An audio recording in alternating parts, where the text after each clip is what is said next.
നടത്തുന്ന കൃഷിരീതിയാണ് precision farming. ഇസ്രായേലിൽ നിന്നാണ് ഇതിന്റെ തുടക്കം. ഇത് നടപ്പിലാക്കി വയനാട്ടിൽ വൻ വിജയം നേടിയ ഒരു കർഷകന്റെ കഥയാണ് ഇനി. ഡീഗോൾ തോമസ്, കൂടെ കൂട്ടിന് 60ഓളം കർഷകരും.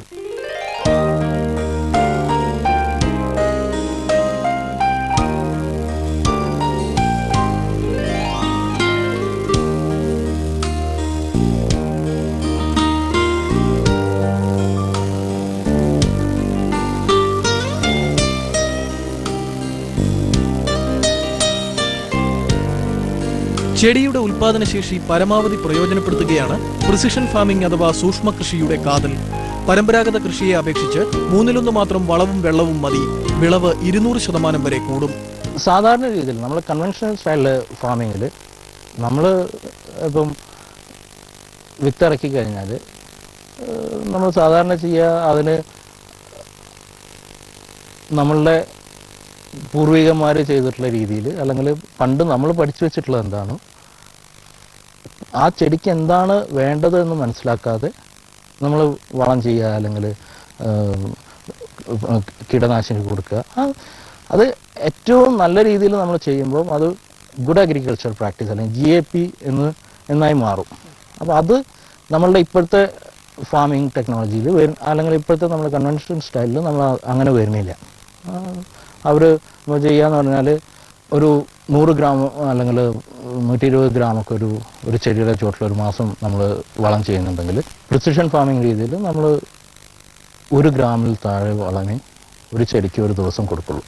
അപ്പോൾ അങ്ങനെ നോക്കിയാൽ തന്നെ ഒരു 4 മാസം അല്ലെങ്കിൽ 6 മാസം പ്രായമാവേണ്ട ഒരു ചെടിക്ക് നമ്മൾ മാസത്തിൽ വളം ചെയ്യാന്ന് വെച്ചാൽ തന്നെ ഒരു 600 ഗ്രാം വളം അല്ലെങ്കിൽ 400 ഗ്രാം വളം വരെ നമുക്ക് ചെയ്യേണ്ടി വരും. അതേ സമയത്ത് ഇതിൻ്റെ ഉള്ളിലാകുമ്പോൾ നമ്മൾ ഡെയിലി ഒരു ഗ്രാം വെച്ചിട്ട് ചെയ്യുമ്പോൾ 4 മാസമാണെങ്കിൽ 120 ഗ്രാമേ നമുക്ക് കൊടുക്കേണ്ട തന്നെ വരുന്നുള്ളൂ. അതുകൊണ്ടുള്ള ഫലം എന്താണെന്ന് വെച്ചാൽ നമ്മൾ ചെടിക്ക് എന്താണോ ഇന്ന് വേണ്ടത് അത് കറക്റ്റായിട്ട് മനസ്സിലാക്കിയിട്ടാണ് നമ്മൾ ചെടിക്ക് കൊടുക്കുന്നത്. അപ്പോൾ ഓട്ടോമാറ്റിക്കായിട്ട് ചെടിക്ക് ഒരു പ്രതിരോധ ശേഷി വരാൻ, അതുമാതിരി തന്നെ അതിൻ്റെ പ്രൊഡക്ടിവിറ്റി വളരെയധികം കൂടും. ഇതേമാതിരി നമ്മൾ വളം ചെയ്യുമ്പോൾ നമ്മൾ പ്രൊഡക്ടിവിറ്റിയും കൂടും. അങ്ങനെ പ്രൊഡക്ടിവിറ്റി കൂടും. പിന്നെ ആ ചെടിയുടെ ലൈഫ് കൂടാം. നമുക്ക് സാധാരണ കിട്ടുന്നതിനേക്കാളും വളരെയധികം 200% വരെ നമുക്ക് ഈൽഡും കൂടാം.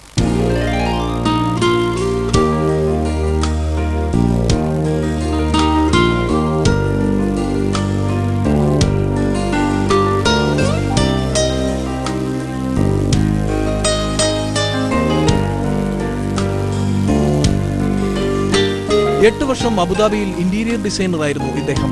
കുടുംബത്തിന്റെ പൂർണ്ണ പിന്തുണ ലഭിച്ചതോടെ ജോലി ഉപേക്ഷിച്ച് നാട്ടിലെത്തി ഇതിലേക്ക് ഇറങ്ങുകയായിരുന്നു. തമിഴ്നാട് അഗ്രികൾച്ചറൽ യൂണിവേഴ്സിറ്റിയാണ് സഹായിച്ചത്. എന്നാൽ കൃഷി ഇറക്കാനുള്ള പണം തേടി ബാങ്കുകളെ സമീപിച്ചെങ്കിലും ഇതിനെക്കുറിച്ച് അറിവില്ലെന്ന് പറഞ്ഞ് കൈമലർത്തി. പിന്നീട് അല്പം വസ്തു വിറ്റ് മൂലധനം കണ്ടെത്തുകയായിരുന്നു. കുറെ കാര്യങ്ങളൊക്കെ ഞാൻ പഠിക്കുന്നത് TNAU അല്ലെങ്കിൽ അവരുടെ ധർമ്മപുരി കൃഷ്ണഗിരി ഡിസ്ട്രിക്റ്റിൽ പോയിട്ട് അവിടെ നിന്നായിരുന്നു കാര്യങ്ങളൊക്കെ കുറേ മനസ്സിലാക്കിയത്. അങ്ങനെ മനസ്സിലാക്കുമ്പോൾ നമുക്ക് ഒരുപാട് കാര്യങ്ങൾ നമുക്ക് അതിൽ പഠിക്കാൻ പറ്റി. അതിൻ്റെ ഒരു പ്രചോദനമാണ് എന്നെ ഇങ്ങനെ ഒരു സംരംഭത്തിലേക്ക് എത്തിച്ചത് തന്നെ. അതിൽ നമ്മൾ ഇന്ന് നേരിട്ടുകൊണ്ടിരിക്കുന്ന നമ്മളുടെ ഒരു വലിയ അളവ് വരെ നമ്മളുടെ പ്രശ്നം, അതായത് നമ്മളുടെ പ്രൊഡക്ടിവിറ്റി, അതായത് ഒരു കർഷകന് അവൻ്റെ ഈ മാർക്കറ്റിലുള്ള സിറ്റുവേഷൻസ് വെച്ചിട്ട് നമുക്ക് ഒരിക്കലും ഒരു പ്രൊഡക്റ്റിൻ്റെ വില കിട്ടണമെന്നില്ല. അത് കയറി ഇറങ്ങി അല്ലെങ്കിൽ അതിന് മറ്റു പല ഘടകങ്ങളുണ്ടാവും. എന്നാൽ അവൻ്റെ കയ്യിൽ അതിൻ്റെ പ്രൊഡക്ടിവിറ്റി ഇരിക്കുന്നിടത്തോളം കാലം ആ പ്രൊഡക്ഷൻ കൂട്ടി അവന് മാർക്കറ്റിലെ ഫ്ലക്ച്വേഷൻ നേരിടാൻ പറ്റും. അങ്ങനെ ആ ഒരു തിരിച്ചറിവാണ് എന്നെ പ്രിസിഷൻ ഫാമിങ്ങിലേക്ക് വരാനുണ്ടായത്. നമ്മളുടെ വിലയിടിവിനോ അല്ലെങ്കിൽ അതിനെ ഒരു പരിഹാരം എന്ന നിലയിൽ നമ്മളെ പ്രൊഡക്ടിവിറ്റി കൂട്ടി ഇട്ട് നമ്മളൊരു പരിഹാരത്തെക്കുറിച്ച് നമ്മൾ ഇതുവരെ ചിന്തിച്ചില്ല. അല്ലെങ്കിൽ മാർക്കറ്റിൽ എന്താണ് വേണ്ടത്, നാളത്തെ മാർക്കറ്റ് എന്താണെന്ന് മനസ്സിലാക്കിയിട്ട് നമ്മൾ ഇതുവരെ ഐഡൻറ്റിഫൈ ചെയ്തിട്ടില്ല. അതിന് ഏറ്റവും വലിയ പരിഹാരമാണ് ഈ ഇന്നത്തെ പ്രിസിഷൻ ഫാമിങ്ങിലേക്കുള്ള ഒരു പോക്ക്, അല്ലെങ്കിൽ പ്രിസിഷൻ ഫാമിംഗ് എന്ന് തന്നെ പറയാം.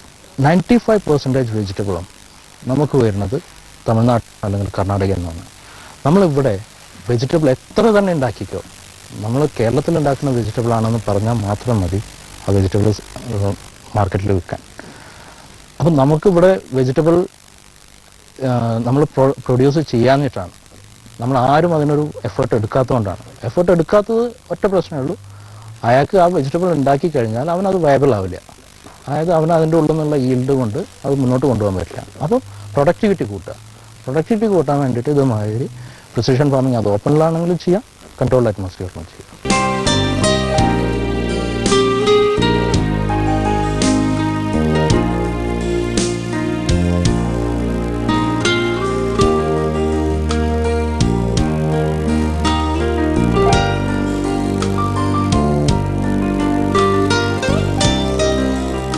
പോളി ഹൗസ് നിർമ്മാണത്തിനും ജലസേചനത്തിനും ചെലവ് 12 ലക്ഷം രൂപ.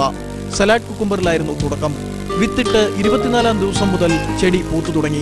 35-ാം ദിവസം ആദ്യ വിളവെടുത്തു. ആകർഷകമായ നിറവും കൂടുതൽ രുചിയുമുള്ള ഇതുമായി ഡിഗോൾ മാർക്കറ്റിലെത്തി. കുറഞ്ഞ വിലയിലുള്ള ഉൽപ്പന്നം ഉള്ളപ്പോൾ കൂടിയ വിലയുടേത് വേണ്ടെന്നായിരുന്നു വ്യാപാരികളുടെ നിലപാട്. എന്നാൽ ഉൽപ്പന്നത്തിന്റെ നിലവാരം ബോധ്യമായതോടെ മെച്ചപ്പെട്ട വിലയിൽ വാങ്ങാൻ വ്യാപാരികൾ തയ്യാറായി.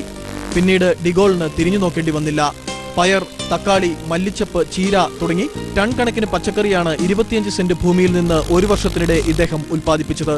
ഒരു ചെടിക്ക് വേണ്ട എല്ലാ ഘടകങ്ങളും വളരെ കൃത്യതയോടുകൂടി കൃത്യസമയത്ത് അതിന് കൊടുക്കുക, അല്ലെങ്കിൽ അതിന് സപ്ലൈ ചെയ്യുക എന്നുള്ളതാണ് പ്രിസിഷൻ ഫാമിങ്ങിൻ്റെ ബേസ്. പ്രിസിഷൻ ഫാമിങ് തന്നെ 2 വിധമുണ്ട്. ഒന്ന് ഓപ്പൺ പ്രിസിഷൻ ഫാമിംഗ് ഉണ്ട്, രണ്ടാമതൊന്ന് കൺട്രോൾഡ് അറ്റ്മോസ്ഫിയറിൽ ചെയ്യുന്ന ഇൻഹൗസ് പ്രിസിഷൻ ഫാമിംഗ്. അതിൽ ഓപ്പണിലുള്ള പ്രിസിഷൻ ഫാമിങ്ങിന് നമുക്ക് ഓപ്പണിൽ നമ്മൾ വെറും ഡ്രിപ്പ് ഇറിഗേഷൻ മാത്രം ചെയ്ത് അതിലേക്ക് വേണ്ട വെള്ളവും വളവും ഒക്കെ കറക്റ്റായിട്ട് ആ ചെടിയുടെ ചുവട്ടിൽ എത്തിച്ചു കൊടുക്കും. അപ്പോൾ അതിൽ ക്ലൈമറ്റ് നമുക്ക് ഒരിക്കലും കൺട്രോൾ ചെയ്യാൻ പറ്റില്ല. വേറെ ഈ കൺട്രോൾഡ് അറ്റ്മോസ്ഫിയറിൽ നമ്മൾ ഇതേമാതിരി പോളി ഹൗസ് അല്ലെങ്കിൽ ഗ്രീൻ ഹൗസ്, ഷെയ്ഡ് നെറ്റ് അങ്ങനത്തെ ഇതൊക്കെ ചെയ്തിട്ട് അതിൻ്റെ ഉള്ളിൽ നമ്മൾ കൃഷി ചെയ്യുമ്പോൾ നമുക്ക് ക്ലൈമറ്റും കൂടെ കൺട്രോൾ ചെയ്യാൻ പറ്റും. ഒരു ചെടിക്ക് വേണ്ട ക്ലൈമറ്റ് വരെ നമുക്ക് കൺട്രോൾ ചെയ്തിട്ട് കൃഷി ചെയ്യാൻ പറ്റും. അതിനാണ് ക്ലിയറായിട്ട് പ്രിസിഷൻ ഫാമിംഗ് എന്ന് പറയാം. അപ്പോൾ വളരെ കൃത്യതയോട് കൂടിയിട്ടുള്ള കൃഷി. പ്രിസിഷൻ ഫാമിങ്ങിൽ നമ്മൾ ഈച്ച് ആൻഡ് എവറിത്തിങ് നമ്മൾ പ്രോപ്പറായിട്ട് ചെക്ക് ചെയ്ത് അല്ലെങ്കിൽ അതിന് വേണ്ട ബേസിക് ആയിട്ടുള്ള എല്ലാ കാര്യങ്ങളും നമ്മൾ സപ്ലൈ ചെയ്തിട്ടാണ് പ്രിസിഷൻ ഫാമിംഗ് ചെയ്യുക. അപ്പം ഇനീഷ്യൽ സ്റ്റേജിൽ നമ്മൾ അതിൻ്റെ മണ്ണ് ഓപ്പണിലാകുമ്പോൾ നമ്മൾ മണ്ണ് പരിശോധിക്കും, മണ്ണിൽ എന്തൊക്കെ ഘടകങ്ങളുണ്ടെന്ന് മനസ്സിലാക്കും.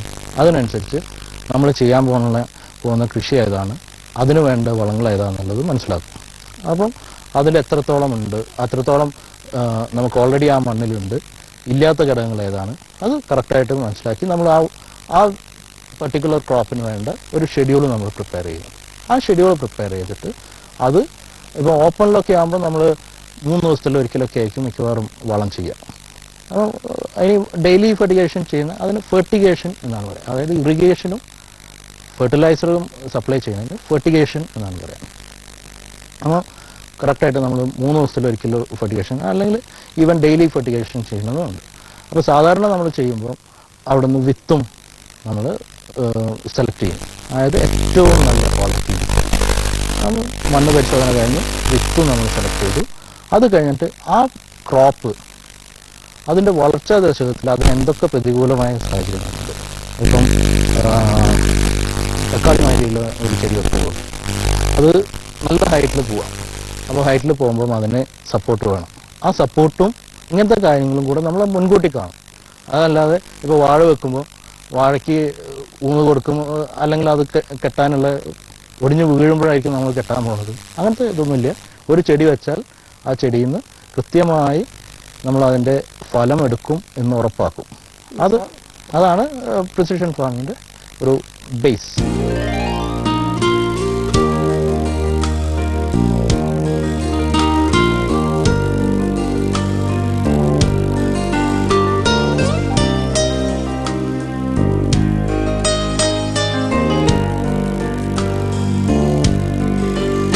പ്രതിസന്ധി നേരിടുന്ന വയനാട്ടിലെ കാർഷിക രംഗത്തിന് വിജയം കണ്ട ഈ മാതൃകയ്ക്ക് സാധ്യതകൾ ഏറെയാണ്. വയനാട്ടിലെ കർഷകർ ഒത്തൊരുമിച്ചാൽ സംസ്ഥാനത്തെ ആവശ്യങ്ങൾക്കുള്ള മുഴുവൻ പച്ചക്കറിയും ഗുണമേന്മയോടുകൂടി ഈ രീതിയിൽ ഉൽപ്പാദിപ്പിക്കാൻ കഴിയുമെന്ന് ഡിഗോൾ പറയുന്നു. സർക്കാർ സബ്സിഡി നൽകുന്നുണ്ടെങ്കിലും ബാങ്കുകൾ കുറച്ചുകൂടി സഹായിക്കേണ്ടതുണ്ടെന്ന് ഡിഗോൾ വിലയിരുത്തുന്നു. കൽപ്പറ്റ പുത്തൂർവയലിലെ MS സ്വാമിനാഥൻ റിസർച്ച് ഫൗണ്ടേഷനാണ് ഡിഗോളിന്റെ നേതൃത്വത്തിലുള്ള കർഷക കൂട്ടായ്മയ്ക്ക് ശാസ്ത്രീയ പിന്തുണ നൽകുന്നത്. program brought to you by KSFE-യുടെ നവവത്സര സമ്മാനം KSFE സുവർണശ്രേയ ചിട്ടികൾ 2011 in association with LIC Bima Budget.